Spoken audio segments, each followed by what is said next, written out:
Good evening. When I was asked to introduce my husband, JD Vance, to all of you, I was at a loss. What could I say that hasn't already been said before? After all, the man was already the subject of a Ron Howard movie.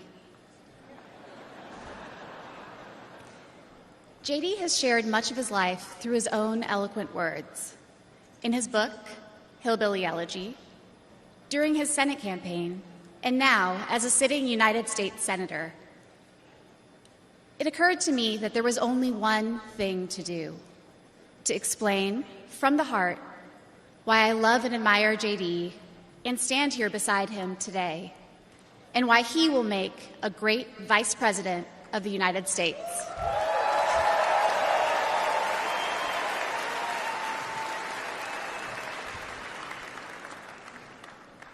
I met JD in law school when he was fresh out of Ohio State, which he attended with the support of the GI Bill. We were friends first because, who wouldn't want to be friends with JD? He was then, as now, the most interesting person I knew. A working-class guy who had overcome childhood traumas that I could barely fathom to end up at Yale Law School. A tough Marine who had served in Iraq, but whose idea of a good time was playing with puppies and watching the movie Babe.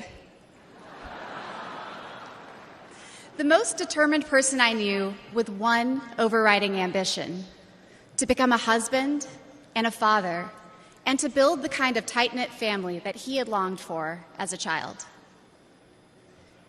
My background is very different from JD's. I grew up in San Diego, in a middle-class community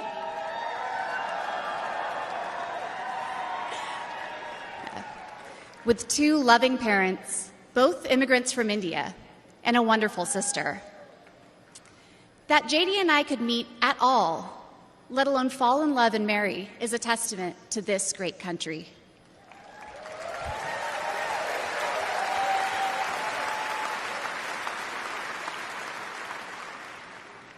It is also a testament to JD, and it tells you something about who he is. When JD met me, he approached our differences with curiosity and enthusiasm. He wanted to know everything about me, where I came from, what my life had been like. Although he's a meat and potatoes kind of guy, he adapted to my vegetarian diet and learned to cook food from my mother, Indian food. Before I knew it, he had become an integral part of my family, a person I could not imagine living without.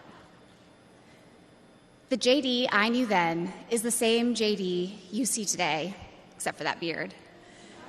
And his goals in this new role are the same that he has pursued for our family: to keep people safe, to create opportunities, to build a better life, and to solve problems with an open mind. It's safe to say that neither JD nor I expected to find ourselves in this position, but it's hard to imagine a more powerful example of the American dream. A boy from Middletown, Ohio.